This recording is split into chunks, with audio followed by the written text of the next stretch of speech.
গল্পের শুরুতে আমরা সানিয়া শেখার নামের একজন বলিউড অ্যাক্ট্রেসকে দেখতে পাই, যে ভীষণই সাকসেসফুল একজন অ্যাক্ট্রেস ছিল। আর সানিয়া একজন সুপারস্টার হতে চেয়েছিল। আর সানিয়ার সঙ্গে একজন ফেমাস বলিউড ডাইরেক্টর আদিত্য অরোরার অ্যাফেয়ার চলছিল। অন্যদিকে আমরা দেখি যে সানিয়া ভীষণই রিলিজিয়াস ছিল, আর তার মনে হতো যে ঈশ্বর তার সমস্ত স্বপ্ন পূরণ করবেন।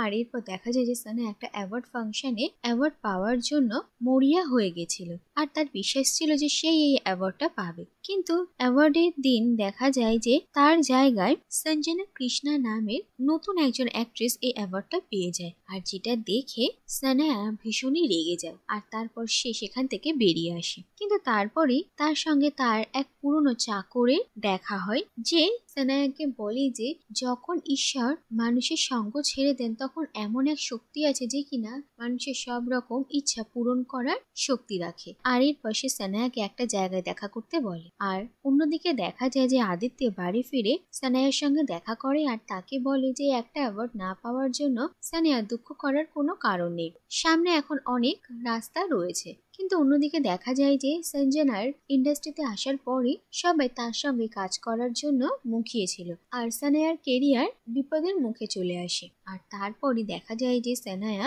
সঞ্জনাকে নিজের পথের থেকে সরানোর জন্য দৃঢ় পরিকল্প হয়। আর এরপর সানায়া তার সেই পুরনো চাকরের সঙ্গে দেখা করতে যায়, আর সেই লোকটা সানায়াকে একজন তান্ত্রিক তারা দত্তের কাছে নিয়ে আসে। আর তারা দত্ত সানায়াকে বলে যে এই এলাকাটা তার, আর এই এলাকার যে মন্দির আছে সেই মন্দিরকে ঢেকে রাখা হয়েছে, কারণ এখানে ভগবানের নয় বরং শয়তানের পুজো করা হয়। আর এরপর তারা দত্ত সানায়াকে একটা ব্ল্যাক পয়জন দেয়, আর বলে যে সে যাকে শেষ করতে চায় তাকে এই পয়জনটা খাওয়াতে হবে। আর সানায়াকে এই কাজটা এমন একজন মানুষকে দিয়ে করাতে হবে যাকে কিনা সে পুরোপুরি ভাবে বিশ্বাস করতে পারে। আর এরপর সানায়া আদিত্যের কাছে আসে, আর আদিত্যকে নানা রকম ভাবে নিজের বশে করার চেষ্টা করে। আর সে আদিত্যকে বলে যে তাকে সানায়ার হেল্প করতে হবে, কারণ সানায়ার জন্য আদিত্য আজ এত বড় একজন ডাইরেক্টর হয়েছে। আর সে আদিত্যকে বলে যে সঞ্জনাকে তাদের রাস্তা থেকে হাঁটাতে হবে, আর তাই সঞ্জনা ড্রিঙ্কে আদিত্যকে এই ব্ল্যাক পয়জন মিশিয়ে দিতে হবে। প্রথমে আদিত্য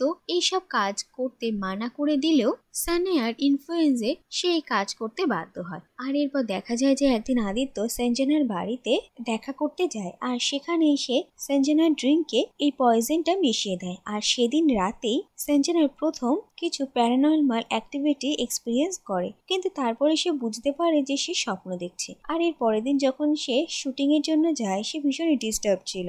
আর এরপর আদিত্য আবারও তার কফিতে সেই পয়জন মিশিয়ে দেয়, যেটা খেয়ে সঞ্জনার ভীষণই খারাপ অবস্থা হতে শুরু করে, আর সে ভীষণই ভয়ঙ্কর ভয়ঙ্কর হ্যালুসিনেশনস দেখতে থাকে। কিন্তু এরপরে ধীরে ধীরে আদিত্য বুঝতে পারে যে সে যেটা করছে সেটা একদমই ঠিক নয়। আর এরপরে সে ধীরে ধীরে সঞ্জনার ক্লোজ আসতে শুরু করে, আর সানায়ার থেকে দূরে চলে যায়। আর সঞ্জনার প্রতি তার সিম্পাথি ধীরে ধীরে ভালোবাসে পরিণত হয়। আর সে সানায়ার সঙ্গে দেখা করে জানায় যে সে তার আর কোনো রকম কাজ করতে পারবে না, আর তারা যেটা করছে সেটা ভুল। আর এরপর সে সঞ্জনার সঙ্গে থাকতে শুরু করে। অন্যদিকে জানা যায় যে আসলে সানায়া আর সঞ্জনা দুজনেই সৎ বোন, আর তাদের বাবা সবসময় সানায়া থেকে সঞ্জনাকে ভালোবাসতো, আর সেই জন্য সানায়া সঞ্জনাকে আরো বেশি সহ্য করতে পারে না। অন্যদিকে সঞ্জনার সঙ্গে গত কয়েকদিনে যা যা ঘটছিল তার কোনো যথাযথ ব্যাখ্যা দেওয়া সম্ভব নয়। তাই সঞ্জনার বাড়ির কাজের মেয়ে তাকে বলে যে সঞ্জনার কোনো তান্ত্রিকের সঙ্গে দেখা করা উচিত। আর এই কথা জানতে পেরে আদিত্য ভীষণই ভয় পেয়ে যায়, আর সে রাগের মাথায় সেই মেয়েটাকে সেখান থেকে চলে যেতে বলে। আর এরপরে দেখা যায় যে রাতে সেই মেয়েটার ভয়ঙ্কর পরিণতি হয়, আর সে অদ্ভুতভাবে সঞ্জনাকে ভয় দেখাতে শুরু করে। আর তারপর সঞ্জনা আর আদিত্যের চোখের সামনে সে নিজেকে ফাঁসি লাগিয়ে আত্মহত্যা করে, যা দেখে আদিত্য আর সঞ্জনা দুজনেই ভীষণই অবাক হয়ে যায়। আর এরপরই সঞ্জনা ঠিক করে যে তারা একজন ভালো তান্ত্রিকের সঙ্গে দেখা করবে। আর এরপরই দেখা যায় যে আদিত্য আর সঞ্জনা তাদের বাড়িতে এক তান্ত্রিককে ডেকে পাঠায়, আর তিনি ভালো করে ছানবিন করে এটা বলে যে সঞ্জনার আত্মা স্পিরিট ওয়ার্ল্ডে একজনের কাছে বন্দী, আর সেই জন্য তার সঙ্গে এইসব কিছু হচ্ছে। আর এর জন্য সঞ্জনার আত্মাকে সেই স্পিরিট ওয়ার্ল্ড থেকে ছাড়িয়ে নিয়ে আসতে হবে। আর এরপর দেখা যায় যে সেই তান্ত্রিকের একজন সহায়ক এই কাজ করার জন্য স্পিরিট ওয়ার্ল্ডে যায়, কিন্তু সেখানে তারা দত্তাকে নৃশংসভাবে হত্যা করে, যা দেখে আদিত্য আর সঞ্জনা ভীষণই ভয় পেয়ে যায়। আর এরপর আদিত্য সঞ্জনাকে একটু ধাতস্থ করার জন্য তারা কয়েকদিনের ছুটি নিয়ে ভ্যাকেশনে চলে আসে। আর তারা একে অপরের সঙ্গে বেশ ভালোই ছিল, কিন্তু তারপরে সেখানে হঠাৎই একদিন সানায়া এসে পৌঁছয় আর সানায়া সেনজেনের সঙ্গে বন্ধুত্ব করে নেয়। আর সে আদিত্যকে বলে যে আদিত্যকে তার হয়ে কাজ করতেই হবে। এরপর দেখা যায় যে তাদের একটা মুভি প্রিমিয়ামের ইভেন্ট ছিল, আর সেখানে সানায়া, সেনজেনা, আদিত্য সবাই এসেছিল। আর সেখানে সানায়া আদিত্যকে বলে যে তাকে সেনজেনার ড্রিঙ্কে সেই ব্ল্যাক পয়জন মিশিয়ে দিতে হবে, নাহলে সে আদিত্য আর তার সম্পর্কের কথা সেনজেনাকে জানিয়ে দেবে। এরপর দেখা যায় যে আদিত্য এই কাজ করতে রাজি ছিল না, কিন্তু এরপরে সানায়া আদিত্যকে জানায় যে আসলে সে যখন তাদের সঙ্গে তাদের বাড়িতে দেখা করতে গিয়েছিল সে সেনজেনার জন্য কিছু চকলেটস নিয়ে এসেছিল, আর সেই চকলেটে সে ব্ল্যাক পয়জন মিশিয়ে দিয়েছিল, আর যার এফেক্ট এই ইভেন্টেই দেখা যায়। আর সেনজেনা ওয়াশরুমে ছিল আর সে দেখতে পায় যে ঝাঁকে ঝাঁকে আরশোলা তার ওপর এসে পড়ছে, আর সে সেই আরশোলার থেকে নিজেকে বাঁচানোর জন্য নিজের সমস্ত জামা কাপড় ছেড়ে ফেলে। আর তারপর ভয়ে ভয়ে সে আবার পার্টিতে এসে উপস্থিত হয়, আর সেখানে সব মানুষেরা তার এই অবস্থা দেখে ভীষণই অবাক হয়। আর তারপর চারপাশ থেকে তার ফটো তোলা হয়। আসলে সে ব্ল্যাক পয়জনের কারণে সেনজেনা হ্যালুসিনেট করছিল।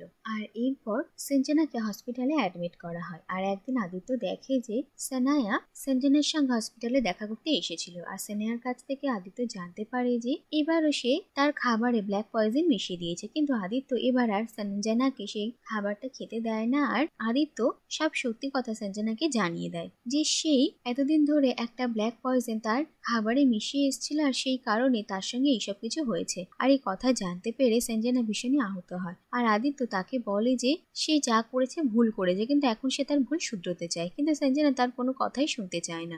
আর এরপরে দেখা যায় যে আদিত্য সানায়ার বাড়িতে যায় আর তার সমস্ত জিনিসপত্র নষ্ট করে দেয়, আর সানায়ার কাছে যে ব্ল্যাক পয়জনটা ছিল সেটাও সে নিজের সঙ্গে নিয়ে আসে, যাতে সানায়া সেটা তার উপর ব্যবহার করতে না পারে। আর সানায়া যখন দেখে যে তার কাছে যে ব্ল্যাক পয়জন ছিল সেটা আর নেই, তখন সে আবার তারাদত্তের সঙ্গে দেখা করতে যায় আর তাকে বলে যে এবার সে সেনজেনার ক্ষতি করতে নয় বরং একেবারে তাকে মারতে চায়। আর তারাদত্ত বলে যে জন্ম মৃত্যু ঈশ্বরের হাতে, কিন্তু সানায়া যদি চায় তাহলে সে ঈশ্বরের সঙ্গে লড়াই করবে, কিন্তু তার পরিবর্তে সে যে আঘাত পাবে সেই আঘাতে 10 গুণ সানায়ার কাছে ফিরে যাবে। আর সানায়া এই শর্তে রাজি হয়ে যায়। আর অন্যদিকে দেখা যায় যে আদিত্য আবার সেই তান্ত্রিকের সঙ্গে কন্ট্যাক্ট করে, আর সেই তান্ত্রিক আদিত্যকে বলে যে একমাত্র সেই স্পিরিট ওয়ার্ল্ড থেকে সঞ্জনার আত্মাকে ছাড়িয়ে নিয়ে আসলে সঞ্জনা এই সবকিছু থেকে মুক্তি পাবে। আর আদিত্য বলে যে সে এবার স্পিরিট ওয়ার্ল্ডে যাবে আর সানায়ার আত্মাকে ছাড়িয়ে নিয়ে আসবে, কিন্তু এর পরিণতি মৃত্যুও হতে পারে, কিন্তু আদিত্য বলে যে তাতে সে ভয় করে না। আর এরপর দেখা যায় যে আবার আদিত্যকে স্পিরিট ওয়ার্ল্ডে পাঠানোর রিচুয়াল করা হয়, আর আদিত্য সঞ্জনার কাছে এসে তাকে ছাড়িয়ে নিয়ে যাওয়ার চেষ্টা করে, কিন্তু তারপরে সেখানে তারাদত্ত আসে আর সে আদিত্যকে বারবার বাধা দেওয়ার চেষ্টা করে, কিন্তু আদিত্য তারাদত্তের সঙ্গে লড়াই করে। আর আদিত্য লড়াইয়ের সময় তারাদত্তকে যে আঘাত করছিল তার সেই আঘাত সানায়ার কাছে যাচ্ছিল, আর অন্যদিকে স্পিরিট ওয়ার্ল্ডে আদিত্য যে আঘাত পাচ্ছিল সেই আঘাত হিউম্যান ওয়ার্ল্ডের আদিত্যর বডিতে এসে লাগছিল। আর এরপর দেখা যায় যে তারাদত্তের এলাকায় যে মন্দির ঢাকা দেওয়া ছিল সেই মন্দিরের কালো কাপড় সে খুলে দেয়, আর সে ঈশ্বরের অস্ত্র দিয়ে সে তারাদত্তকে বধ করে।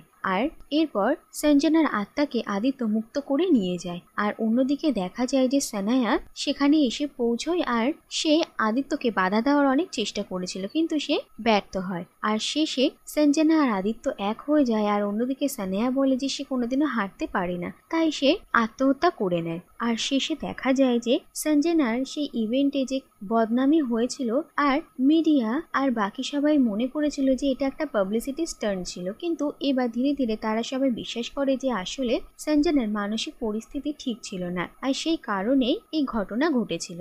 আর সবাই সঞ্জনার প্রতি সিম্পথি দেখায়। আর অন্যদিকে দেখা যায় যে আদিত্য আর সঞ্জনা একসঙ্গে নতুন করে নিজেদের জীবন শুরু করে। আর এর সঙ্গে এই কাহিনীটা এখানেই শেষ হয়ে যায়।